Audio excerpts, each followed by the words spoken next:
नमस्कार दोस्तों, कैसे हो आप सभी। स्वागत करते हैं आप सभी कैवस्त जी क्विज में। तो दोस्तों आज जो है कि बिहार डीएलएड के लिए साइंस का न्यू प्रैक्टिस सेट नंबर 3 लेके आ चुके हैं, क्योंकि इससे पहले ऑलरेडी हम सभी 2 सेट कंप्लीट कर चुके थे जो चैनल पे अवेलेबल है। वहां से जाके आप सभी उसे कंप्लीट कर लीजिएगा जो भी कंप्लीट नहीं किए हुए हैं। देखिए अभी बिल्कुल आपके एग्जाम पैटर्न पर दिया जा रहा है, जिस प्रकार से प्रश्न पूछा जाता है सेम टू सेम उसी लेवल का प्रश्न आपको दिया जा रहा है। आपके एग्जाम में बहुत ही कम समय है, 8 तारीख से आपका एग्जाम चालू होगा, यानी कि 8 जून से बहुत ही कम समय बचा हुआ है। और इसी कम समय को देखते हुए बिल्कुल टू द पॉइंट चीज़ें कंप्लीट करवा रहे, एग्जाम ओरिएंटेड, जो डायरेक्ट हूबहू पेपर में पूछा जाए। ठीक है, तो आप सभी से पर डे कंप्लीट जरूर कर लिया कीजिए। तो चलिए शुरू करते हैं। सभी एक बार वीडियो को लाइक करके शेयर कीजिएगा और लास्ट में शुरू से अंत तक क्लास करने के बाद अपना स्कोर भी बताइए कितने स्कोर कर पा रहे आप सभी। तो चलिए शुरू करते हैं। आज का पहला प्रश्न है कि विद्युत विभव का एसआई मात्रक क्या है। देखिए काफ़ी बढ़िया प्रश्न है और इम्पॉर्टेंट प्रश्न है। ऐसा ही प्रश्न आपके पेपर में पूछा जाता है, ध्यान रखिएगा आप सभी। तो चलिए इस क्वेश्चन का राइट आंसर कीजिएगा, विद्युत विभव का एसआई मात्रक क्या है। राइट आंसर हो जाएगा वोल्ट। याद रखिएगा आप सभी, वोल्ट जो है ये विद्युत विभव का एसआई मात्रक है। देखिए जो एसआई मात्रक टॉपिक है ना, इस टॉपिक से भर भर के प्रश्न पूछा जाता है। अगर इसे कंप्लीट कर लीजिएगा तो लगभग 1 से 2 नंबर आपको दे के जाएगा। बात समझे। अच्छा, विद्युत विभव का प्रतीक क्या होता है, तो ये आपका भी होता है। और वोल्टीमीटर से हम सभी किसे मापते हैं, विभवांतर को मापते हैं। तो कई बार क्वेश्चन पूछा गया है कि बताइए वोल्टीमीटर से किसे मापा जाता है, तो विभवांतर को मापा जाता है। अच्छा, कुछ एसआई मात्रक याद रखिएगा, जैसे विद्युत प्रतिरोध का एसआई मात्रक क्या होता है, ओम होता है। देखिए लिख नहीं रहे हैं बट जो बोल रहे हैं उसको ध्यान से सुनिएगा। अगर प्रश्न को सुन भी लीजिएगा तो आराम से आंसर कर पाइएगा आप सभी। तो विद्युत प्रतिरोध का एसआई मात्रक क्या है, ओम है। दाब का क्या होता है, पास्कल होता है। आवृत्ति का क्या होता है, हर्ट्ज होता है। और विद्युत आवेश का एसआई मात्रक क्या होता है, कूलाम होता है। याद रखिएगा आवेश की जब बात किया जाए। अगला है यदि किसी माध्यम में प्रकाश की चाल कम हो जाए। ध्यान रखिएगा क्या कहा गया, यदि किसी माध्यम में प्रकाश की चाल कम हो जाए तो उसका अपवर्तनांक कैसा होगा। थोड़ा सा हम सभी फास्ट में भी करेंगे क्योंकि समय को भी देखना है, समय ज़्यादा बर्बाद नहीं करना है आप सभी का। ठीक है, तो देखिए यदि किसी माध्यम में प्रकाश की चाल कम हो जाए तो उसका अपवर्तनांक क्या होगा, उसका अपवर्तनांक अधिक होगा। याद रखिएगा आप सभी। देखिए अपवर्तनांक बराबर होता है निर्वात में प्रकाश की चाल बटा उसी माध्यम में प्रकाश की चाल। अपवर्तनांक बराबर क्या होता है, निर्वात में प्रकाश की चाल क्या है बटा उसी माध्यम में प्रकाश की चाल क्या है। इससे अपवर्तनांक का पता चलता है।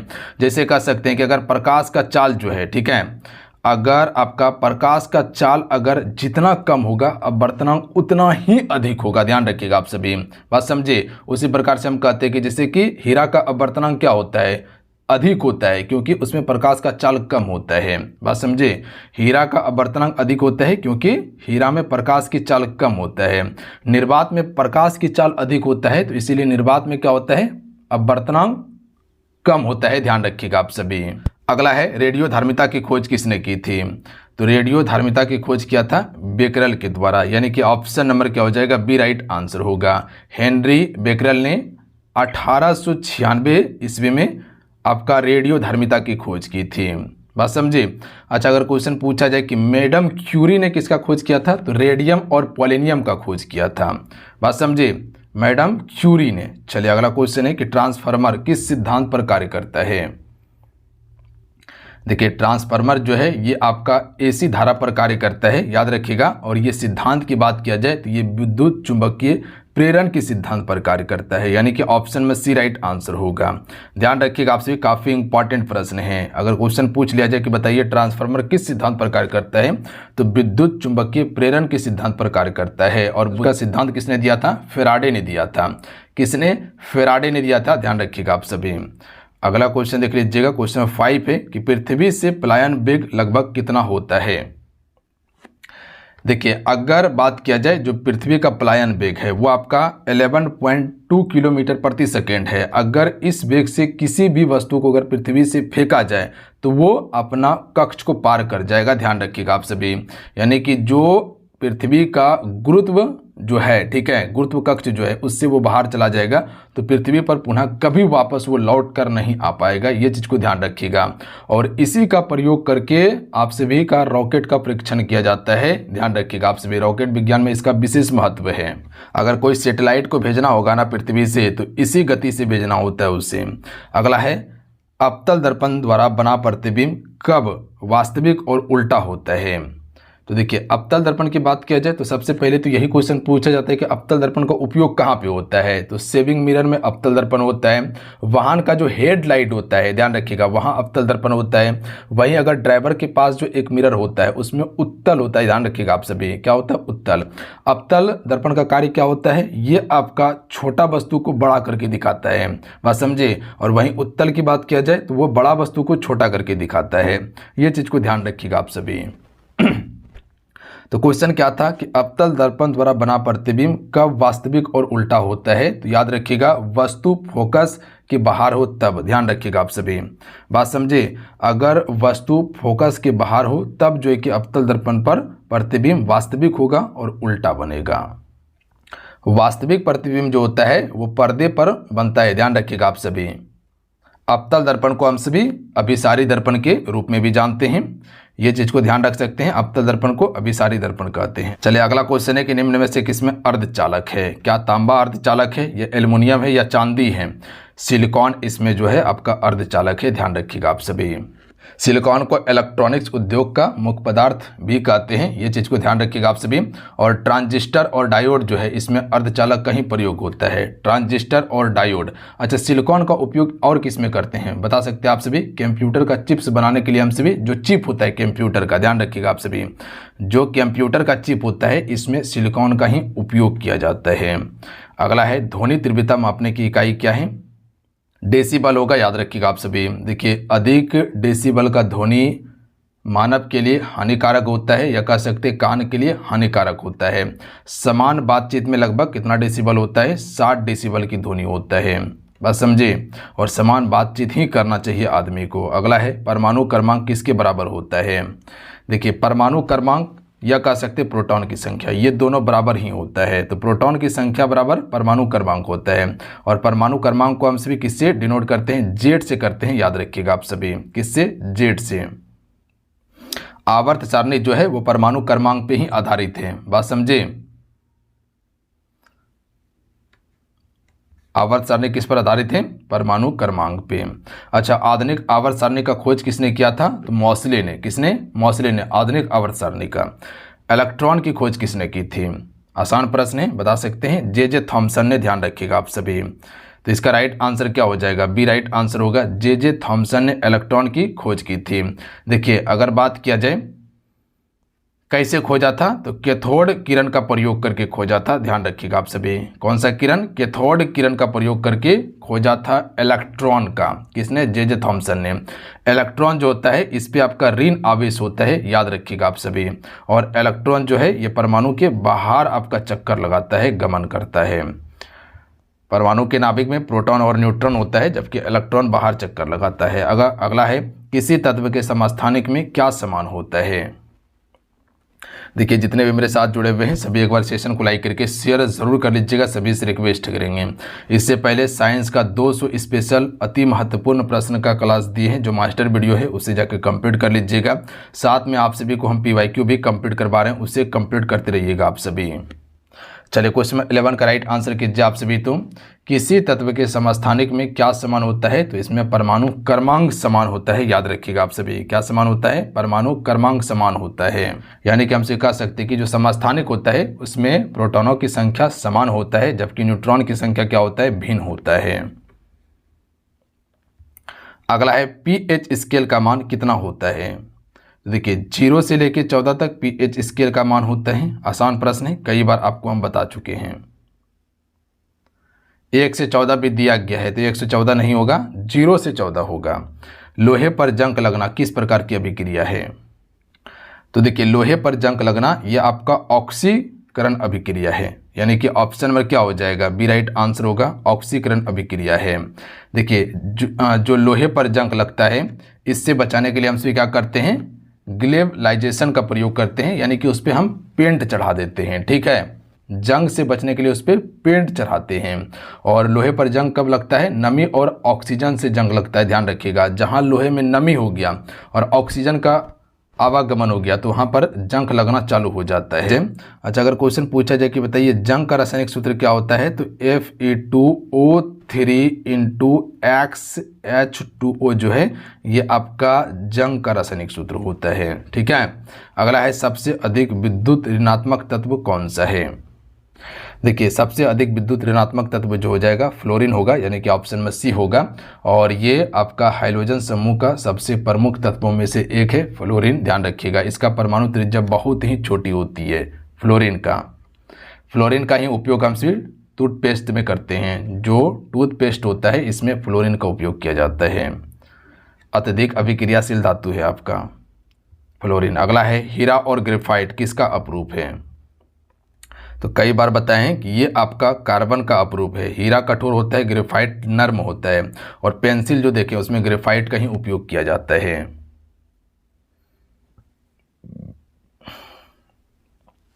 ग्रेफाइट विद्युत का चालक भी है, ये चीज़ को ध्यान रखिएगा आप सभी। ग्रेफाइट विद्युत का चालक है। अगला क्वेश्चन है कि अमोनियम क्लोराइड का रासायनिक सूत्र क्या है? तो आसान प्रश्न हो जाएगा, NH4Cl हो जाएगा, ध्यान रखिएगा आप सभी। यानी कि ऑप्शन में ए वाला करेक्ट आंसर होगा। NH4Cl जो है ये अमोनियम क्लोराइड का रासायनिक सूत्र है।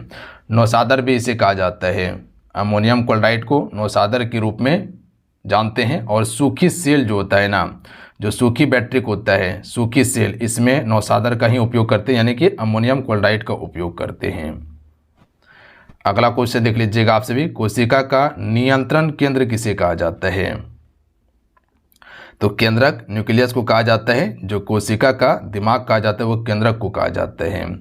और केंद्रक में क्या पाया जाता है? तो DNA जो है ये आपका कहाँ पाया जाता है? केंद्रक में पाया जाता है। बात समझे?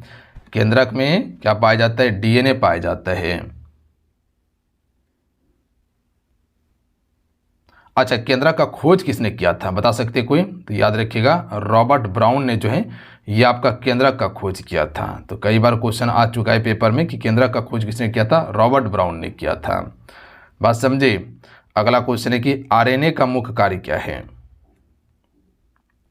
तो RNA का मुख्य कार्य है अनुवांशिकी सूचना का वहन करना, यानी कि ऑप्शन में बी राइट आंसर होगा, अनुवांशिकी सूचना का वहन करना। राइबोन्यूक्लिक एसिड जो है इसका पूरा नाम है RNA का।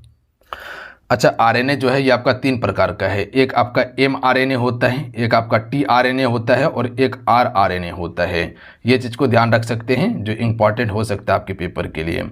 अगला है क्लोरोफिल में मुख्य धातु कौन सी होती है? तो क्लोरोफिल में मुख्य धातु मैग्नीशियम होती है, यानी कि ऑप्शन में बी राइट आंसर होगा, ध्यान रखिएगा आप सभी। और क्लोरोफिल जो है ये पत्तियों को हरा रंग प्रदान करता है। प्रकाश संश्लेषण में मुख्य भूमिका निभाता है आपका क्लोरोफिल, बात समझे। और प्रकाश संश्लेषण कब होता है? सूर्य के प्रकाश में होता है। अच्छा, आयरन की कमी के कारण क्या होता है? पत्तियां पीली पड़ने लगती है। जब आयरन की कमी होने लगेगा तो पत्ती जो होता है ये पीली पड़ने लगता है। अगला है कि रक्त में शर्करा की मात्रा नियंत्रित करने वाला हार्मोन कौन सा है? तो देखिए, रक्त में शर्करा की मात्रा को नियंत्रित करने वाला हार्मोन इंसुलिन है, याद रखिएगा आप सभी। अग्नाशय से स्रावित होता है आपका इंसुलिन। कहाँ से? अग्नाशय से। और इंसुलिन की कमी से कौन सा रोग हो जाता है? मधुमेह रोग हो जाता है। कई बार आपको बता चुके हैं कि इंसुलिन की कमी से मधुमेह रोग होता है। मनुष्य में श्वसन क्रिया कहाँ संपन्न होती है? एल्वियोली में, याद रखिएगा आप सभी। एल्वियोली जो है यहाँ पर मनुष्य की श्वसन क्रिया पूर्णतः संपन्न होती है। एल्वियोली जो होता है ये फेफड़ों में छोटी वायु थैली होती है, ये चीज़ को ध्यान रखिएगा। जो एल्वियोली है, जो फेफड़ा होता है, इसमें एक छोटी वायु थैली होती है जहाँ पर मनुष्य का श्वसन क्रिया कंप्लीट हो जाता है। चलिए, अगला क्वेश्चन है कि मानव नेत्र में प्रकाश का नियंत्रण कौन करता है? तो देखिए, प्रकाश का नियंत्रण की बात किया जाए तो ये आइरिस ही करता है, याद रखिएगा आप सभी। कौन? आइरिस करता है। आइरिस का मुख्य कार्य क्या है? कि पुतली के आकार को भी नियंत्रित करता है। इसके अलावा ये प्रकाश को नियंत्रित करता है। आँख का जो रंग है आइरिस के कारण ही होता है, ये चीज़ को याद रखिएगा आप सभी। अब प्रतिबिंब कहाँ बनता है? रेटिना पर। प्रतिबिंब, आंख में प्रतिबिंब कहाँ बनता है? रेटिना पर। अगला है अनुवांशिकी का जनक किसे कहा जाता है? तो ये ग्रेगर सॉन्ड मेंडल को कहा जाता है, याद रखिएगा। और ग्रेगर सॉन्ड मेंडल ने मटर का पौधा का प्रयोग करके अनुवांशिकी का खोज किया था, ध्यान रखिएगा आप सभी। अगला क्वेश्चन है कि शरीर में ऑक्सीजन का भंडार मुख्यतः कहाँ होता है? देखिए, जेनेटिक्स ऑफ फादर किसे कहा जाता है? तो ग्रेगर सॉन्ड मेंडल को ही कहा जाता है। शरीर में ऑक्सीजन का भंडारण मुख्यतः कहाँ होता है, बता सकते कोई? तो ये मांसपेशी में मायोग्लोबिन में होता है। जो मांसपेशी में मायोग्लोबिन होता है, यहीं पर आपका कह सकते हैं ऑक्सीजन का भंडारण होता है, बात समझे। और मायोग्लोबिन एक प्रोटीन होता है। जो मायोग्लोबिन आप सभी देख रहे हैं, ये क्या है? एक प्रोटीन है। और मायोग्लोबिन का ही मुख्य कार्य होता है मांसपेशी में ऑक्सीजन उपलब्ध कराना, बात समझे। तो मायोग्लोबिन का मुख्य कार्य क्या है? मांसपेशी में ऑक्सीजन उपलब्ध कराना। और हीमोग्लोबिन का क्या कार्य होता है? तो ये आपका रक्त में ऑक्सीजन का परिवहन करता है, हीमोग्लोबिन। अगला है एटीपी का निर्माण मुख्यतः कहाँ होता है? देखिए, एटीपी का निर्माण मुख्यतः माइटोकॉन्ड्रिया में होता है, जिसे कोशिका का पावर हाउस कहा जाता है, याद रखिएगा आप सभी। और एटीपी जो होता है ना, यह आपका ऊर्जा का मुख्य स्रोत होता है, याद रखिएगा आप सभी। अगला क्वेश्चन है कि एंटीबॉडी का निर्माण कौन सी कोशिकाएं करती है? तो देखिए, एंटीबॉडी का निर्माण की बात किया जाए तो ये आपका लिम्फोसाइट कोशिका करती है, याद रखिएगा आप सभी। कौन सी कोशिका? लिम्फोसाइट कोशिका करती है। और लिम्फोसाइट जो है ये श्वेत रक्त कणिकाओं का प्रकार है, जो शरीर की प्रतिरक्षा प्रणाली का एक भाग है, याद रखिएगा आप सभी। लिम्फोसाइट आपका एक बी लिम्फोसाइट होता है, ठीक है। देखिए, बी लिम्फोसाइट ये आपका एंटीबॉडी बनाता है, और टी लिम्फोसाइट जो होता है ये रोगाणुओं को नष्ट करता है। तो लिम्फोसाइट दो है, एक बी जो एंटीबॉडी बनाता है, और टी वाला रोगाणु को नष्ट कर देता है, जो रोगाणु होता है। मानव हृदय की धड़कन नियंत्रित करने वाला प्राकृतिक पेसमेकर कौन सा है? तो देखिए, प्राकृतिक पेसमेकर जो हो जाएगा SA नोड होगा, याद रखिएगा आप सभी। यानी कि ऑप्शन में बी वाला इसका राइट आंसर होगा। अच्छा, मानव का हृदय एक बार में, यानी कह सकते 1 मिनट में कितने बार धड़कता है? 72 बार, बात समझे। अगला है कि DNA की द्विकुंडली संरचना का प्रतिपादन किसने किया था? तो ये आपका वाटसन और क्रिक के द्वारा किया गया था, यानी कि ऑप्शन में इसका बी राइट आंसर होगा। और ये खोज कब हुआ था? 1953 में, ठीक है। तो DNA का द्विकुंडलिक संरचना का प्रतिपादन वाटसन एवं क्रिक के द्वारा किया गया। अगला क्वेश्चन है कि पौधे में वाष्प उत्सर्जन मुख्य रूप से किस भाग में होता है? तो ये आपका रंध्र में होता है, याद रखिएगा आप सभी। तो पौधे में वाष्प उत्सर्जन मुख्य रूप से कहाँ होता है? रंध्र में होता है, बात समझे। और रंध्र कहाँ पाया जाता है? जो पत्ती का सतह होता है उसी पे पाया जाता है, ठीक है। जो आपका वाष्प उत्सर्जन होता है, इससे पौधे में ठंडक बनी रहती है, साथ में जल का संतुलन भी होता है। अगला है मानव रक्त का pH मान कितना होता है? ये सभी का आंसर आपको नीचे कमेंट करके बताना है, ठीक है। 4 ऑप्शन आपके स्क्रीन पे दिया हुआ है, अपना आंसर नीचे कमेंट बॉक्स में जरूर बताइएगा। चलिए, आज कितना है? आज की सेट में कुल 30 प्रश्न आपको साइंस का कंप्लीट करवाए हैं। कैसा सेट लगा नीचे कमेंट करके जरूर बताइएगा।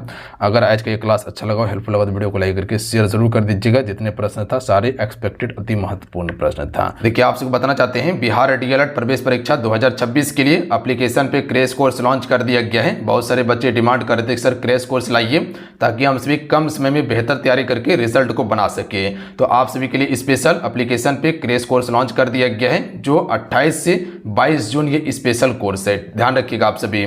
तो जिस भी बच्चे का एग्जाम होने वाला है, आप सभी इस कोर्स को फटाफट ज्वाइन कर लीजिए। जिस भी बच्चे को लगता है कि कहीं मेरा तैयारी नहीं हो पाया है, कहीं कसर है, ठीक है, तो अभी से भी इस कोर्स को ज्वाइन कर लीजिएगा। तो टू द पॉइंट चीज़ आपको मिल जाएगा, पढ़ने के लिए बेहतर तरीके से आपका तैयारी हो जाएगा, जिससे आप पेपर में हाईएस्ट स्कोर कर पाइएगा, ठीक है। जितना चीज़ें अगर हम दे देंगे और उसे प्रॉपर कवर कर लीजिएगा, तो रिजल्ट आपका आराम से होने की संभावना रहेगा, ठीक है।